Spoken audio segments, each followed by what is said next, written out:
Hi friends, welcome to Jaipal అనే channel. ఇవాళ వీడియోలో డిస్కస్ చేసే పాయింట్ ఏంటంటే, రాబోయే తెలంగాణ ఎంసెట్ కావచ్చు, లేకపోతే ఏపీ ఎంసెట్ కావచ్చు, ఇవాళ ఏ బ్రాంచ్కి డిమాండ్ ఉంది, ఏ బ్రాంచ్లో మనం చేరుతున్నాము, నిజంగా ఆ బ్రాంచ్లకు అంత డిమాండ్ ఉందా, అసలు నేను బ్రాంచ్లకు ప్రయారిటీ ఇద్దామా, లేకపోతే ఒక కాలేజీకి ప్రయారిటీ ఇద్దామా, ఏది చేసినా కూడా ఎంత చదువుకున్నా కూడా లాస్ట్కి వస్తే మనకు ప్లేస్మెంటే. అట్లాంటి ప్లేస్మెంట్లో ఎలాంటి క్రైటీరియా యూజ్ చేస్తారు?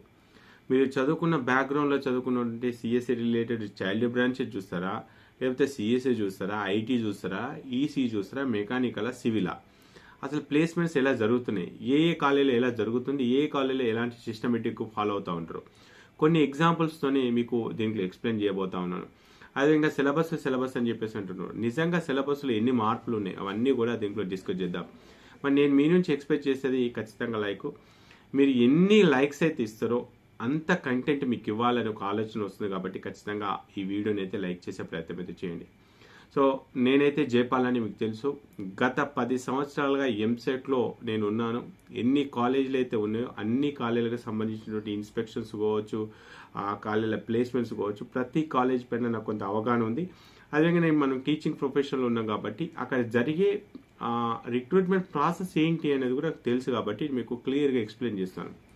సో ఫస్ట్ అయితే ఒకటి గుర్తుపెట్టుకోండి, సిఎస్సి ఇది స్టేట్మెంట్ ఎప్పటికైనా నాది ఇదే స్టేట్మెంట్. సిఎస్సి అని చెప్పేసి ఒక చెత్త కాలేజీలో చేరే బదులు ఈసీ తీసుకొని ది బెస్ట్ కాలేజీలో చేరింది బెటర్. మళ్ళీ చెప్తున్నాను, సిఎస్సి అని చెప్పేసి ఒక చెత్త కాలేజీలో చేరడం కంటే ఈసీ తీసుకొని ది బెస్ట్ కాలేజీలో చేయడం బెటర్. ఈ స్టేట్మెంట్ ఎందుకు యూజ్ చేస్తున్నా అనేది మీకు లాస్ట్లో అర్థమైపోతుంది. ఫస్ట్ అయితే సిఎస్సిలో చాలా బ్రాంచ్లు వచ్చినాయి కదా, ఇప్పుడు కాదు గత 3 సంవత్సరాలకు వస్తున్నాయి. Computer science, data science, AML, IoT, business అని, బ్లాక్ చైన్ టెక్నాలజీ అని చెప్పేసి చాలా కోర్సెస్ వచ్చినాయి. నియర్లీ ఒక 10 కోర్సెస్ ఉన్నాయి. నిజంగా ఆ కోర్సులకు అంత డిమాండ్ ఉందా? అసలు కోర్సులు ఎందుకు వచ్చినాయి? మరి అట్లా కోర్సులు వచ్చినప్పుడు జనరల్ సిఎస్సికి మరి ఎందుకు ఇంకా జనరల్ సిఎస్సి తీసేసి నార్మల్ సిఎస్సి పెట్టుకుంటే అయిపోద్ది కదా. మరి ఎందుకు అలా చేయట్లేదు? అసలు ఆ కోర్సులు తీసుకురావడానికి ముఖ్య కారణం ఏంటంటే, ఇవాళ ట్రిపుల్ మెకానికల్, సివిల్ ఇవి ఎవర్ గ్రీన్ బ్రాంచెస్. అలా అని చెప్పేసి నేను బ్రాంచ్లో చేరమని చెప్పట్లేదు, ఆ బ్రాంచ్లకు నేను ప్రమోషన్ కూడా ఏం చేయట్లేదు. ఎవర్ గ్రీన్ బ్రాంచెస్ ఏవైతే ఉన్నాయో మరి మెకానికల్లో కూడా రేపు పొద్దున వస్తాయి. మెకానికల్లో కూడా స్పెషలైజేషన్స్ వస్తాయి, ఈసీలో కూడా స్పెషలైజేషన్స్ రావచ్చు, సివిల్లో కూడా స్పెషలైజేషన్ రావచ్చు. అసలు ఈ స్పెషలైజేషన్ కోర్సెస్ అని ఎక్కడ ఉండాలంటే, జనరల్గా మన సిఎస్సి చేసేసి ఎప్పుడైతే మనం పీజీకి వెళ్తామో అక్కడ ఈ స్పెషలైజేషన్స్ అనేవి ఉంటుండే. మేము చదువుకున్నప్పుడు వెబ్ టెక్నాలజీ అని చెప్పేసి, సాఫ్ట్వేర్ ఇంజనీరింగ్ అని చెప్పేసి ఈ విధంగా మాకు పీజీలో ఉంటుండే. ఇప్పుడు ఆ కోర్సులన్నీ తీసుకొచ్చేసి ఇక్కడ పెట్టేశారు. నేను ఆ కోర్సులకు సంబంధించి ఏం మాట్లాడానో మీకు ఎప్పుడైతే మీకు డౌట్ వచ్చిందో ఈ 4 years syllabus copies, first year, second year, third year, fourth year, first year, second year, third year, fourth year, 4 సంవత్సరాల సిలబస్ కాపీస్ తీసుకోండి. అన్ని చైల్డ్ బ్రాంచెస్. నిజానికి ఎన్ని సబ్జెక్టులు తేడా ఉన్నాయి, ఎంత సిలబస్ తేడా ఉన్నాయి, తిప్పి కొడితే ఈ కొత్తగా వచ్చిన అన్ని బ్రాంచ్లలో ఎన్ని సబ్జెక్టులు తేడా ఉండొచ్చు అంటే ఒక 4 to 5 సబ్జెక్ట్స్ తేడా ఉండొచ్చు. మరి 4 to 5 సబ్జెక్టులకి స్పెషలైజేషన్ అనేది అయిపోతుందా? ఒకసారి థింక్ చేయండి మీరే. నేను ఏదో మిమ్మల్ని డైవర్ట్ చేయడానికో అని కాదు. అంటే నా ఉద్దేశం ఏంటంటే, ఇక్కడ ప్లేస్మెంట్ క్రైటీరియా వచ్చినప్పుడు మీరు డేటా సైన్స్లో ఏ సిలబస్ చదివారు, ఏఎంఎల్లో ఏ సిలబస్ చదివారు, ఐఓటీలో ఏ సిలబస్ చదివారు, మీకు ఏఎంఎల్లో ఎంత నాలెడ్జ్ ఉంది అనేది చూడట్లేదు. ఒక కంపెనీ వచ్చినప్పుడు ఏ విధంగా అప్రోచ్ అవుతుంది, ఒక కాలేజీ అలాంటి కంపెనీస్ తీసుకురావడానికి ఎంత ప్రయత్నం చేస్తుంది, ఆ ప్రాసెస్ ఏ విధంగా ఉంటుంది. సో అది మీకు ఇప్పుడు చెప్తాను. సో ఇప్పుడు నేను చెప్పాను కదా, సిలబస్ కాపీస్ ఉన్నాయి కదా, జేఎన్టీయూకి సంబంధించినటువంటి అఫీషియల్ వెబ్సైట్లో IOT syllabus, AML syllabus, data science syllabus, computer science syllabus, general CSC syllabus అన్నీ డౌన్లోడ్ చేసుకొని ఈ 4 ఇయర్స్లో ఎన్ని కోర్సులు తేడా ఉన్నాయి, సిలబస్ కూడా సేమే ఉందా, డిఫరెంట్గా ఉందా, ఒక్కసారి మీరే డౌన్లోడ్ చేసి చెక్ చేయండి. సో ఇక నేను కొత్తగా వచ్చిన బ్రాంచ్ల గురించి ఎక్కువ మాట్లాడను. ఆ బ్రాంచ్లు ఎలా వచ్చాయి ఏంటి, ఇవాళ సిఎస్సిలో ఇంటేక్ పెంచుకునే అవకాశం లేనప్పుడు సిఎస్సి చైల్డ్ బ్రాంచెస్ తీసుకొచ్చుకొని ఇంటేక్ పెంచుకుంటా ఉన్నాయి. ఏఎంఎల్ ఆర్టిఫిషియల్ ఇంటెలిజెన్స్ ఒకప్పుడు క్లౌడ్ కంప్యూటింగ్ ఉంటుండే, అంటే డిఫరెంట్ సబ్జెక్ట్, క్లౌడ్ కంప్యూటింగ్ అని, మిషన్ లెర్నింగ్ అని చెప్పేసి, కంప్యూటర్ నెట్వర్క్స్ అని చెప్పేసి, సైబర్ సెక్యూరిటీ అని చెప్పేసి, ఇవన్నీ కూడా ఒక సబ్జెక్టు, ఎలెక్టివ్ సబ్జెక్టు లేకపోతే జనరల్ సబ్జెక్టుగా ఉంటుండే. అలాంటి సబ్జెక్ట్లో ఉన్న కంటెంట్ తీసుకొచ్చి స్పెషలైజేషన్ పెట్టారు. ఆ స్పెషలైజేషన్ కింద సిఎస్సి రిలేటెడ్ అంత సిలబస్ అంతా సేమే ఉంటుంది. ఒక 4 to 5 సబ్జెక్ట్స్ డిఫరెంట్ ఉంటాయని చెప్పాను. ఒక్కసారి చెక్ చేయండి, నేను ఏదో ఊరికేం చెప్పట్లేదు. ఇక ఇది పక్కన పెట్టేద్దాం. నువ్వు అన్నట్టుగా అన్ని సిఎస్సి అంతా సేమే అనిపించింది మాకైతే, మేమైతే మిమ్మల్ని నమ్ముతున్నాం. మరి ప్లేస్మెంట్ విషయానికి వస్తే ఏంటిదన్న, ప్లేస్మెంట్లో మరి మాకు ప్లేస్మెంట్ రావాలి కదా. నువ్వు అన్నట్టుగా సిఎస్సిఓ లేకపోతే సిఎస్డిఓ, సిఎస్ఎంఓ, ఏఎంఎల్ ఏదో ఒక బ్రాంచ్లు తీసుకుంటాం. అవి ఏవి దొరకకపోతే కనీసం ఐటీ, ఈసీలన్నా తీసుకుంటాం. మరి ప్లేస్మెంట్ల సంగతి ఏంటి? ప్లేస్మెంట్ల సంగతి ఏంటంటే కొన్ని కాలేజెస్, ఇప్పుడు బిఎన్ఆర్ విజ్ఞాన్ జ్యోతి కావచ్చు, లేకపోతే సిబిఐటి కావచ్చు, లేకపోతే వాసవి కాలేజ్ కావచ్చు, కొన్ని టాప్లో ఉన్న ఒక 10 to 15 కాలేజెస్, ఆ కాలేజీలో ప్లేస్మెంట్స్ రావడానికి కొన్ని కారణాలు కూడా ఉన్నాయి. ఆ కారణాలు ఏంటి? కొన్ని కాలేజెస్ ఏం చేస్తాయంటే ఎంఓయూ చేసుకుంటే, మ్యూచువల్ అండర్స్టాండింగ్ అని చెప్పేసి, అంటే అక్కడ ఉన్నటువంటి ఇండస్ట్రీ ఎక్స్పర్ట్స్తోని మీ దగ్గర ఏ టూల్ అయితే రన్ అవుతుందో ఆ టూల్ మా పిల్లలకు నేర్పించండి. సో మా పిల్లలకి, అంటే వాళ్ళు కూడా కొంత ఫీజు వసూలు చేస్తారు, ఊరికే నేను చెప్పరు. అంటే వీళ్ళ అకాడమిక్ సబ్జెక్ట్స్తో పాటు ఆ ఇండస్ట్రీ ఎక్స్పర్ట్స్తోని కూడా కొన్ని ట్రైనింగ్ క్లాసెస్ కండక్ట్ చేస్తారు. ఆ ట్రైనింగ్ క్లాస్లో ఎవరైతే మంచి పర్ఫామ్ చేస్తారో వాళ్ళకి ఇంటర్న్షిప్ ద్వారా 3rd yearలో కానీ లేకపోతే 4th yearలో కానీ వాళ్ళకి ఇంటర్న్షిప్ ద్వారా, అంటే మంచిగా పర్ఫామ్ చేసినప్పుడు వాళ్ళకి కొంత శాలరీస్ కూడా ఇస్తారు. దాంట్లో 15,000, 20,000. ఇంటర్న్షిప్ అయిపోయిన తర్వాత మీకు ప్లేస్మెంట్ అయితే కనుక మీకు 5 lakhs, 6 lakhs ప్యాకేజెస్ ఇస్తాం కూడా అని చెప్తే, అంటే ఒక ప్లేస్మెంట్ రావడానికి ఫస్ట్ ఆ కాలేజ్ వాళ్ళు డిఫరెంట్ కంపెనీస్తోని ఇన్వైట్ చేసుకొని అక్కడ ఉన్న సబ్జెక్ట్, అక్కడ ఉన్నటువంటి ఇండస్ట్రీ ఎక్స్పర్ట్స్తోని కొన్ని ట్రైనింగ్ క్లాసెస్ కండక్ట్ చేసి ఆ విధంగా ప్లేస్మెంట్ ఇవ్వడానికి కొన్ని ఎంఓయూస్ ఉంటాయి. ఇంకా కొన్ని ప్లేస్మెంట్స్ ఎలా జరుగుతాయి, ఇన్ఫోసిస్ కావచ్చు, ఐబిఎం కావచ్చు, కొన్ని కంపెనీస్ ఏం చేస్తాయంటే వాళ్ళకు ఆ కాలేజీలో ఉన్నటువంటి హెచ్ఆర్తోని కానీ ప్లేస్మెంట్ ఆఫీసర్తోని మంచి మ్యూచువల్ అండర్స్టాండింగ్ ఉన్నప్పుడు వాళ్ళు ఏం చేస్తారు, ఆ పర్టికులర్ కాలేజ్కి వాళ్ళు రిక్రూట్మెంట్ చేయడానికి వెళ్తారు. ఇవాళ నేను సాఫ్ట్వేర్ కంపెనీ, నాకు ఇన్ఫోసిస్ కంపెనీ ఉందనుకోండి, నాకు ఒక 500 members నాకు కావాల్సి వచ్చింది. అప్పుడు నేను ఏం చేస్తానంటే తెలంగాణలో ది బెస్ట్ కాలేజెస్ ఏవి, అక్కడ ఎక్కడైతే మంచి ర్యాంకర్స్ వస్తున్నారో, ఎక్కడైతే మెరిట్ స్టూడెంట్స్ ఉన్నారో అలాంటి కొన్ని కాలేజెస్ని సెలెక్ట్ చేసుకుంటారు. ఎందుకన్నా సిఎస్సి కదా అందరినీ సిఎస్సి తీసుకొచ్చు, అలా కాదు. అంటే ఒక కంపెనీ చూసేది ఏంటంటే ఆ కాలేజీకి సంబంధించి ఎన్ఐఆర్ఎఫ్ ర్యాంక్ కావచ్చు, లేకపోతే మిగతా పబ్లిక్ టాక్ కావచ్చు, ఆ కాలేజీలో చేరే స్టూడెంట్స్ కావచ్చు, ఆ కాలేజ్ ఫీడ్బ్యాక్ కావచ్చు, ఈ విధంగా చెక్ చేసుకుని నిజంగా ది బెస్ట్, ఇక్కడ కరికులం బాగుంటుంది, ఇక్కడ మంచి ఎడ్యుకేషన్ బాగుంటుంది అని చెప్పేసి ఆ విధంగా ఆ మేనేజ్మెంట్తో ఉన్నటువంటి ఏవైతే బాండ్ ఉంటుందో ఆ బాండ్తోని ఆ ఇన్ఫోసిస్ వాళ్ళతోని టైప్ అవుతాయి. ఇప్పుడు నాకు ఇన్ఫోసిస్ కంపెనీ నాదే అనుకుందాం, నేను ఏం చేశాను, వాసవి కాలేజ్తో చేశాను. సో అక్కడికి వెళ్ళగానే అక్కడ హెచ్ఆర్తో మాట్లాడడం జరుగుతుంది. ఓకే సార్, మాకు వాసవి కాలేజ్ నుంచి ఎవ్రీ ఇయర్ దాదాపు ఒక 50-60 members తీసుకెళ్తున్నాం, they are good perform. So మంచి పర్ఫార్మెన్స్ జరుగుతుంది. ఈ సంవత్సరం కూడా ఒక 50 members తీసుకెళ్లాలనుకుంటే అక్కడ ఉన్న ప్లేస్మెంట్ ఆఫీసర్ని కమ్యూనికేషన్ చేస్తాం.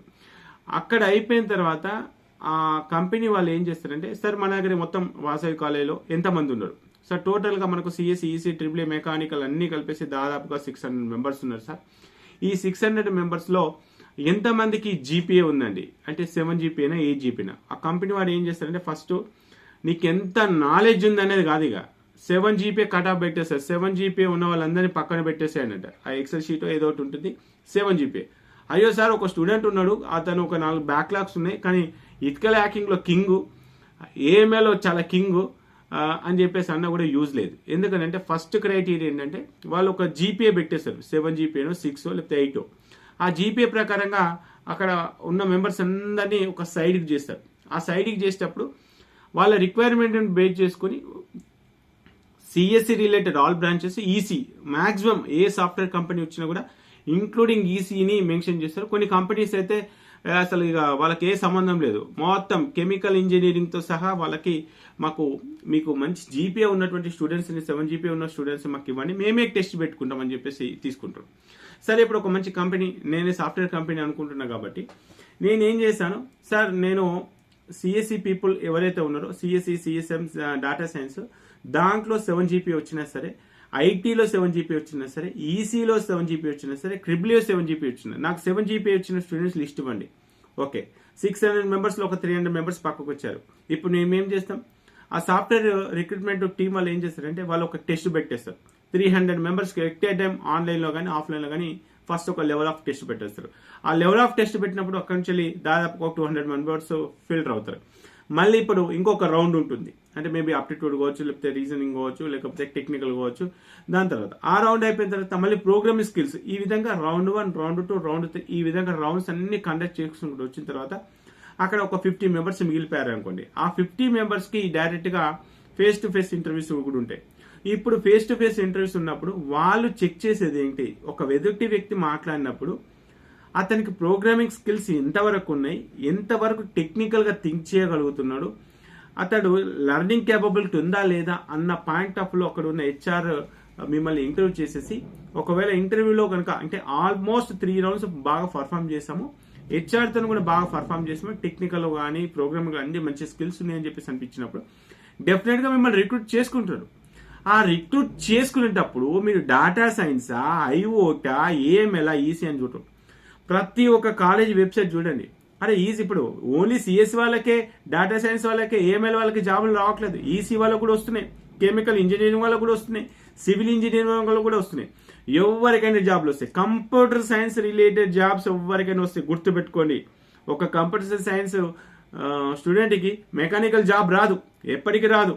ఒక కంప్యూటర్ సైన్స్ స్టూడెంట్స్కి ఎలక్ట్రికల్ జాబ్ ఎప్పటికీ రాదు. ఒక కంప్యూటర్ సైన్స్ స్టూడెంట్కి సివిల్ ఇంజనీరింగ్ జాబ్ ఎప్పటికీ రాదు, పాసిబిలిటీ కాదు. ఒక civil engineering can do CSC job, ఒక mechanical engineering can do CSC job, ఒక chemical engineering can do CSC job, ఒక ఈసీ వాళ్ళు అయినా సిఎస్సి జాబ్ చేయొచ్చు. సిఎస్సి జాబ్ ఎవరైనా చేయొచ్చు. అలాంటి సిఎస్సి జాబ్లో ఇన్ని స్పెషలైజేషన్, ఏ స్పెషలైజేషన్ ఏముందండి? మనకు కావాల్సింది మనం ఎంత నాలెడ్జ్ గెయిన్ చేయగలుగుతున్నాం, మనం ఎంత జీపీఏ సాధించగలుగుతున్నాం. ఇక్కడ ఇక ఇప్పుడు మీకు ఒక ఐడియా వచ్చింది అనుకుంటాను. అంటే కొన్ని ఏ కాలేజెస్ అయితే ఇండస్ట్రీతోని వాళ్ళు ఎంఓఎస్ చేసుకొని, ఏ కాలేజీలు అయితే సర్టిఫికేషన్ కోర్సెస్ కంప్లీట్ చేస్తున్నారో, ఏ కాలేజెస్ అయితే ఎక్కువ ప్లేస్మెంట్ తీసుకొచ్చి కంపెనీస్ ఉన్నాయో, ఏ కాలేజీలు అయితే మనకు యావరేజ్ ప్యాకేజెస్ అంటే ఒక కాలేజ్ ఉంది 90 lakhs per annum. అరే 90 lakhs per annum ఎంతమంది సెలెక్ట్ అయ్యారండి? ఒక్కరు సెలెక్ట్ అయ్యారు, అది ఈసీలో సెలెక్ట్ అయ్యారు. ఒక్కోళ్ళకు 90 lakhs వచ్చిందని చెప్పేసి 10 సార్లు ఫ్లెక్సీలు వేసుకున్నంత మాత్రం యూజ్ ఉందా? లేదు. దాంట్లో 300 మెంబర్స్ ఉంటే 300 మెంబర్స్లో ఎంతమంది ప్లేస్ అయ్యారు, ఆ ప్లేస్ అనే దాంట్లో యావరేజ్గా ఎంత ప్యాకేజ్ వచ్చింది, అవి కూడా చాలా ఇంపార్టెంట్. ప్రతి ఒక్క ఇన్ఫర్మేషన్ మీ కాలేజ్ ప్రొఫైల్లో ఉంటుంది. ఆ కాలేజ్ ప్రొఫైల్ ఒకసారి చెక్ చేసుకోండి. ఐటీలో ఎంతమందికి జాబ్లు వస్తున్నాయి, సిఎస్సిలో ఎంతమంది జాబ్లు వస్తున్నాయి, ఈసీలో ఎంతమంది జాబ్స్ వస్తున్నాయి. సో ఈసీ వాళ్ళు కూడా సిఎస్సి వాళ్ళకు ధీటుగా కొన్ని కాలేజీ ప్రొఫైల్స్ మీరు చెక్ చేసుకుంటే సిఎస్సిలో 10 మంది జాబ్ వస్తే ఈసీలో అట్లీస్ట్ 7-8 మెంబర్స్ కూడా ఉంటున్నారు. మరి సిఎస్సిలో ఇంటెక్స్ కూడా చూసుకోవాలి కదా. ఆ సిఎస్సిలో ఆ కాలేజీలో 240 మెంబర్స్ అండి. 240 మెంబర్స్లో 12 మెంబర్స్కి సీట్ వస్తే ఈసీలో 120 ఇంటేక్, 120లో 8 మెంబర్స్కి సీట్ వస్తుంది, ప్లేస్మెంట్ వస్తుంది. మరి 240 మెంబర్స్లో 12 మెంబర్స్కి ప్లేస్మెంట్ రావడం ఇంపార్టెంటా, 120 మెంబర్స్లో 8 మెంబర్స్కి సీట్ రావడం ఇంపార్టెంటా? ఇక ఐటీ అని చెప్పేసి ఐటీ ఆల్మోస్ట్ చాలా కాలేజీలో తీసేసుకున్నారు. ఎక్కడైనా ఒక కాలేజీలో సీట్ ఉంటే 60 మెంబర్స్ ఉండొచ్చు. 60 మెంబర్స్లో ఒక 4 మెంబర్స్కి సీట్ వచ్చింది. వాళ్ళ 60 మెంబర్స్ అనుకుందాం, జస్ట్ 60 మెంబర్స్కి 4 మెంబర్స్కి ప్లేస్మెంట్ అయ్యారు ఒక కంపెనీలో. అదే 240 ఉన్నటువంటి సిఎస్సిలో 12 మెంబర్స్ ప్లేస్మెంట్ అయితే మరి సిఎస్సిలో 4 మెంబర్స్ జాయిన్ అయ్యారు, ప్లేస్మెంట్ వచ్చేసింది. సో ఈ విధంగా ఒక బ్రాంచ్లో వాళ్ళ దగ్గర ఉన్నటువంటి ఇంటేక్ ఎంత, వాళ్ళు ఎంతమంది సెలెక్ట్ అవుతున్నారు, వాస్తవానికి మెరిట్ స్టూడెంట్స్ అంతా ఎక్కడ జాయిన్ అవుతున్నారు, సిఎస్లో జాయిన్ అవుతున్నారు, దాని తర్వాత ఈసీకి వస్తున్నారు. మరి ఇదే మెరిట్ బీటెక్ అయిపోయేసరికి ఉంటుందంటే బీటెక్ వచ్చేసరికి ఇదంతా కూడా ప్రాక్టికల్ ఓరియంటెడ్ టైప్లో ఉంటుందండి. Practical oriented. ఇంటర్మీడియట్లో బట్టి కొట్టేసాం, 90లో వచ్చినాయి, 98లో వచ్చినాయి, ఇదంతా వేస్టే. మనకు ఎంతవరకు ప్రోగ్రామింగ్ స్కిల్స్ ఉన్నాయి, మనం ఎంత ఇన్నోవేటివ్గా థింక్ చేస్తున్నామో, ఏ విధంగా థింక్ చేస్తున్నామో, ఆ స్కిల్స్ అన్ని కూడా మనం ఇంప్రూవ్ చేసుకుంటే డెఫినెట్గా బీటెక్ అయిపోయేసరికి మీకు ఇవాళ కాలేజ్ ప్లేస్మెంట్లో జాబ్ వచ్చినా రాకపోయినా బయటకు వచ్చైనా సరే మీరు జాబ్ కొట్టగలుగుతారు. సో విత్ ఇన్ ది క్యాంపస్లో జాబ్ కొట్టాలనుకుంటే మనకు 2-3 క్రైటీరియాస్ ఉంటాయి. ఆ కాలేజ్కి సంబంధించిన ప్రొఫైల్లో ఇండస్ట్రీతోని ఏమేమి ఎంఓఎస్ ఉన్నాయి, ఇండస్ట్రీ ఎక్స్పర్ట్స్తో ఏమైనా ట్రైనింగ్స్ ఏమైనా ఇస్తున్నారా, ఇంతవరకు ఏ కంపెనీలు ఆ కాలేజ్ని విజిట్ చేశాయి, విజిట్ చేసిన కంపెనీలు ఎంతమంది రిక్రూట్ చేసుకున్నారు, రిక్రూట్ చేసుకున్నప్పుడు సిఎస్సి, ఈసీ, ఐటీ ఇలాంటి మెంబర్స్లో ఎంతమందికి అంటే అదర్ దాన్ సిఎస్సి కాకుండా సివిల్ మెకానిక్స్ కూడా తీసుకెళ్లారు.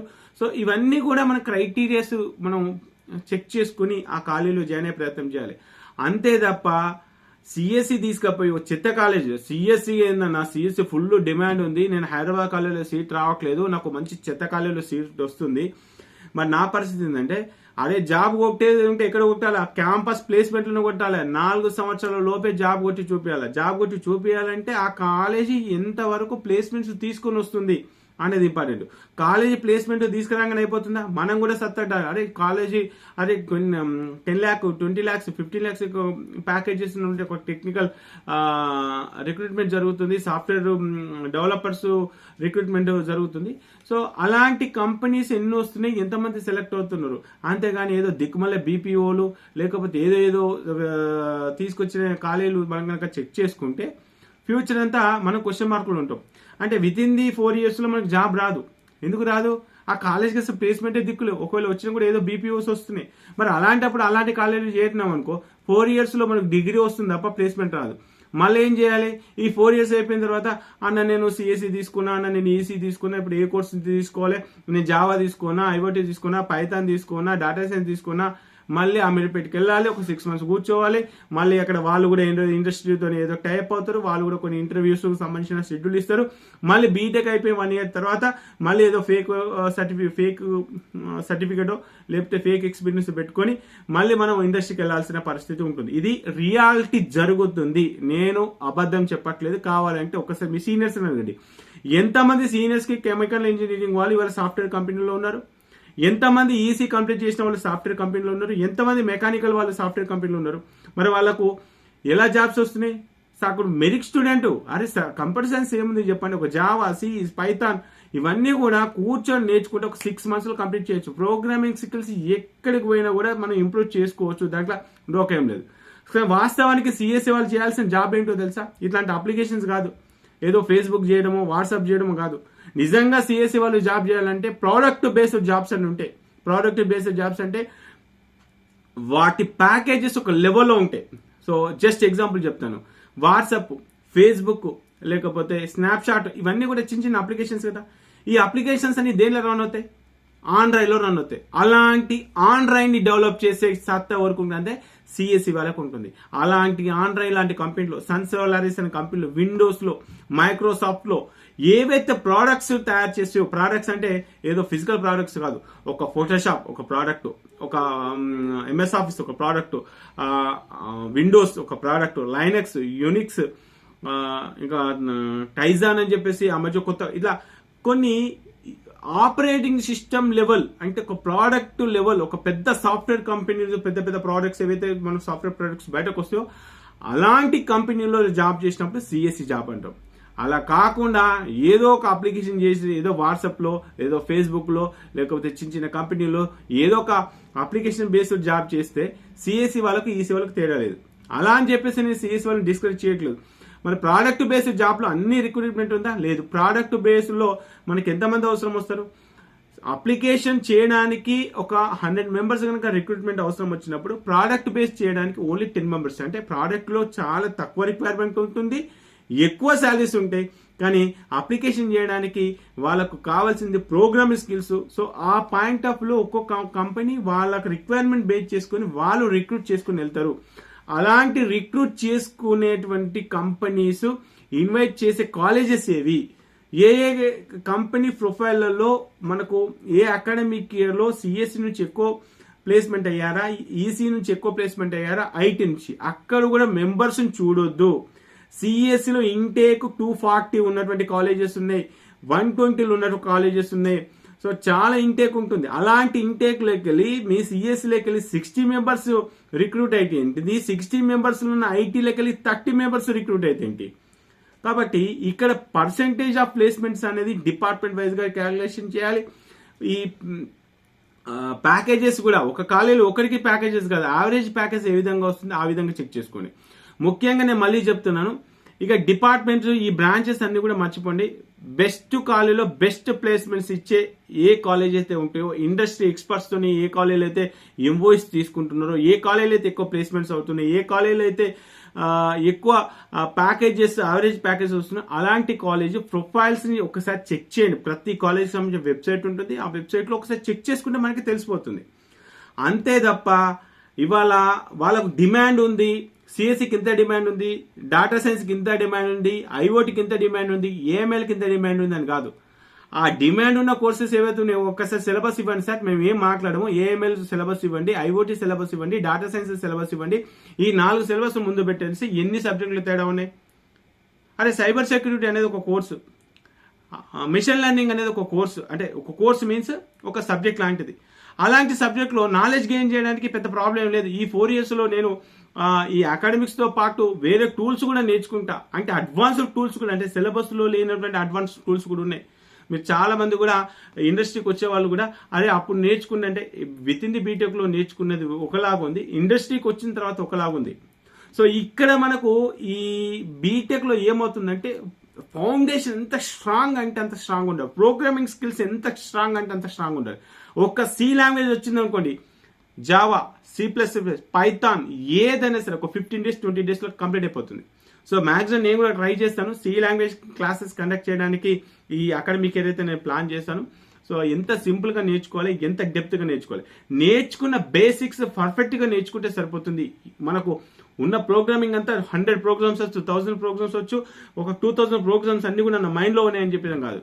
అదే 2000 ప్రోగ్రామ్స్ కాదు, ఒక ప్రోగ్రామ్ మనమే క్రియేట్ చేయాలి, ప్రాబ్లమ్ క్రియేట్ చేయాలి, దానికి సొల్యూషన్ చేయాలి, ఎన్ని రకాలుగా పాసిబిలిటీ అన్ని రకాలుగా పాసిబిలిటీ. దాంట్లో ఒక ప్రోగ్రామింగ్ చేయడానికి స్పేస్ కాంప్లెక్సిటీ, ట్యాంక్ కాంప్లెక్సిటీ, ఒక ఆయన కోడ్ రాస్తే addition of 2 numbers, just 2 numbers ని యాడ్ చేయడానికి 10 lines కోడ్ ఒక ఆయన రాస్తాడు, 2 lines కోడ్ ఒక ఆయన రాస్తాడు, 1 line కోడ్ ఒక ఆయన రాస్తాడు. దీంట్లో ఎవరు ఎక్స్పర్ట్ ఏంటి, ఇవన్నీ కూడా పారామీటర్స్ చాలా ఉంటాయి. సో అవన్నీ కూడా ప్రోగ్రామింగ్ స్కిల్స్ కిందకు వస్తాయి. సో కాబట్టి మనము చూజ్ చేసుకునే బ్రాంచ్ కంటే కాలేజ్కి ప్రయారిటీ ఇచ్చే ప్రయత్నం చేయండి. మీరు మంచి జీపీఏ తీసుకొచ్చుకునే ప్రయత్నం చేయండి, ప్రోగ్రామింగ్ స్కిల్స్ బాగా ఇంప్రూవ్ చేసుకునే ప్రయత్నం చేయండి. సో కాబట్టి మల్టిపుల్ ఉన్నటువంటి ఆప్షన్స్, ఈవెన్ ఎవర్ గ్రీన్ అండి, నేను ఇప్పటికి గురించి చెప్తున్నాను, ట్రిపుల్ ఈ కానీ, మెకానికల్ కానీ, సివిల్ కానీ, గత 3-4 years నుంచి వాటికి డిమాండ్ తగ్గిపోయింది. ఇప్పుడు సడన్ గా ఏ జాబ్స్ కనుక పడితే చాలా తక్కువ మెంబర్స్ ఉన్నారు. ఒకవేళ లాస్ట్ 2009-2010 లో అప్పుడు తెలంగాణ గవర్నమెంట్ వచ్చినప్పుడు చాలా మంది కూడా రిక్రూట్ అయ్యారు. ఇక ఎలక్ట్రికల్ డిపార్ట్మెంట్ కావచ్చు, లేకపోతే ఇటు వెహికల్స్ సంబంధించిన డిపార్ట్మెంట్ కావచ్చు, అంటే వాళ్ళ రిక్రూట్మెంట్ ప్రాసెస్ తక్కువ ఉంటుంది. కానీ గవర్నమెంట్ సెక్టార్ సైడ్ కూడా మల్టిపుల్ ఆప్షన్స్ ఉంటాయి. లేదు అరే మా ఫ్రెండ్ గారు సిఎస్సీలో ఉన్నాడు, వాడు జాబ్ కొట్టిండు, నేను మెకానికల్, నేను కూడా జాబ్ కొట్టి చూపిస్తా అని చెప్పేసి అమీర్పేటకి వెళ్ళేసి జాబ్ కొట్టి వాళ్ళు కూడా చాలా మంది ఉన్నారు. కాబట్టి అంటే కంప్యూటర్ సైన్స్ అనేది ఏంటంటే ఎవరైనా నేర్చుకోవచ్చు, ఎవరైనా చేయొచ్చు. కానీ మనం సిఎస్సి చేయలేం, మనం మెకానికల్ చేయలేం, మనం ట్రిపుల్ ఈ చేయలేం. అది గుర్తుపెట్టుకునే ప్రయత్నం అయితే చేయండి. ఓకే, సిఎస్సి తీసుకున్నా పర్లేదు, కానీ సిఎస్సి తీసుకుంటే ప్రోడక్ట్ బేస్డ్ జాబ్ సంపాదించాలి. ఇంతకుముందే చెప్పాను, ప్రోడక్ట్ బేస్డ్ జాబ్ అంటే ఏంటిది, ఆపరేటింగ్ సిస్టమ్ డెవలప్ చేసేంత లెవెల్లో మన నాలెడ్జ్ గెయిన్ చేయాలి. ఒక ప్రోడక్ట్ రిలేటెడ్ ఏవైతే టూల్స్ ఉంటాయో, అంటే ప్రోడక్ట్ రిలేటెడ్ మళ్ళీ చెప్తున్నా, ఎంఎస్ ఆఫీస్ కావచ్చు, ఫోటోషాప్ కావచ్చు, ఆటోక్యాడ్ కావచ్చు, ఒక సన్ సోలారిస్ ఆపరేటింగ్ సిస్టమ్ కావచ్చు, ఆండ్రాయిడ్ కావచ్చు, విండోస్ కావచ్చు, ఇలా అలాంటి ప్రోడక్ట్ తయారు చేసేటువంటి ఒక కంపెనీలో, ఒక సాఫ్ట్వేర్ కంపెనీలో కనుక రిక్రూట్ అయితే మన ప్యాకేజెస్, మన లైఫ్ స్టైల్ డిఫరెంట్గా ఉంటుంది. కొట్టితే అలాంటి జాబ్ టార్గెట్ పెట్టుకొని చేయండి. సో మీకు ఒక క్లారిటీ వచ్చింది అనుకుంటున్నాను. సిఎస్సి తీసుకుంటే సిఎస్సి జాబ్తో పాటు మనం ఇంకేం చేయలేము. వేరే బ్రాంచ్ తీసుకుంటే వేరే బ్రాంచ్తో పాటు సిఎస్సి జాబ్ కూడా చేయొచ్చు. అలా అని చెప్పేసి నేను సిఎస్సికి డిమాండ్ ఉండట్లేదు, కానీ బెస్ట్ కాలేజీలో సాధ్యమైనంత వరకు బెస్ట్ కాలేజీలో సీట్ పొందడానికి ట్రై చేయండి. సో మంచి ర్యాంక్ వచ్చి అయ్యో సిఎస్సి అని చెప్పేసి మీరు ఇంకా కిందికి వచ్చేస్తే ఒకానొక సిచ్యువేషన్లో మీ ఫ్రెండ్ గారు మెకానికలో, లేకపోతే సివిలో, లేకపోతే ఈసీఓ, లేకపోతే ఐటీ తీసుకొని మన టాప్ కాలేజీలు ఉంటాడు, మనం సిఎస్సి తీసుకొని డౌన్ కాలేజీలు ఉంటాం, వానికి ప్లేస్మెంట్ వస్తుంది. అరే ప్లేస్మెంట్లో అరే మా కాలేజీ చాలా కంపెనీస్ని తీసుకొచ్చిందిరా, సో నేను ఫస్ట్ 2 times 3 times కూడా నేను టెస్ట్లో ఫెయిల్ అయ్యాను. కాకపోతే నాకు నేనే మళ్ళీ సెల్ఫ్ మోటివేట్ అయ్యి మళ్ళీ నేను ఇంకో కంపెనీ వచ్చినప్పుడు మళ్ళీ నేను ట్రై చేశానని చెప్పేసి వాడు పైకి వెళ్తూ ఉంటారు, మనం కిందికి వచ్చి సిఎస్సి చేసుకుంటూ ఇక్కడే ఉంటాం. సో కాబట్టి పేరెంట్స్ అయినా ఎవరైనా సరే 1కి 2 సార్లు ఆలోచించుకోండి. ఇవాళ డిమాండ్ ఉందని చెప్పేసి అంటే అది డబ్బుల కోసమేనా మరి దేనికోసం నాకైతే తెలియదు. మీకైతే క్లియర్ కట్గా ఒక సినిమా అర్థమైంది అనుకుంటున్నాను. దీంట్లో నిజంగా నేను మాట్లాడిన దాంట్లో ఏమైనా తప్పులు ఉంటే, లేదన్నా నువ్వు మాట్లాడింది ఈ విషయంలో తప్పు అని చెప్పేసి కింద కామెంట్ బాక్స్లో కామెంట్ చేయండి, పర్లేదు. ఎందుకంటే మీరు ఇచ్చే ఇన్పుట్స్ కూడా నేను రిసీవ్ చేసుకుంటాను. సో కాబట్టి ఉన్న వాస్తవాలు గ్రహించండి. సిలబస్ కాపీస్ అడగండి. అక్కడ ప్లేస్మెంట్ డిపార్ట్మెంట్లో సిఎస్సికి ఎన్ని ప్లేస్మెంట్స్ వచ్చినాయి, ఈసీ వాళ్ళకి ఎన్ని ప్లేస్మెంట్స్ వచ్చినాయి, ఏ కంపెనీస్ వచ్చినాయి, ఏ యావరేజ్ ప్యాకేజ్, ఇవన్నీ కూడా చెక్ చేసుకుని ది బెస్ట్ కాలేజీలో జాయిన్ అవుతారని చెప్పేసి ఎక్స్పెక్ట్ చేస్తున్నా. సో మనకి ఇక ఎంసెట్కి సంబంధించిన అన్ని అప్డేట్స్ ఏదైనా సరే, మీకు ఎలాంటి అప్డేట్ ఉన్నా కూడా ఆ కౌన్సిలింగ్ సంబంధించిన ప్రతి ఒక్క అప్డేట్ కూడా మీ దగ్గర తీసుకొచ్చే ప్రయత్నం అయితే చేస్తాను. ఖచ్చితంగా వీడియోని అయితే లైక్ చేస్తారని చెప్పేసి ఎక్స్పెక్ట్ చేస్తున్నా. మీరు ఇచ్చే లైక్స్, మీరు ఇచ్చే కామెంట్స్ చాలా చాలా ఇంపార్టెంట్. ఓకే ఫ్రెండ్స్, జై హింద్.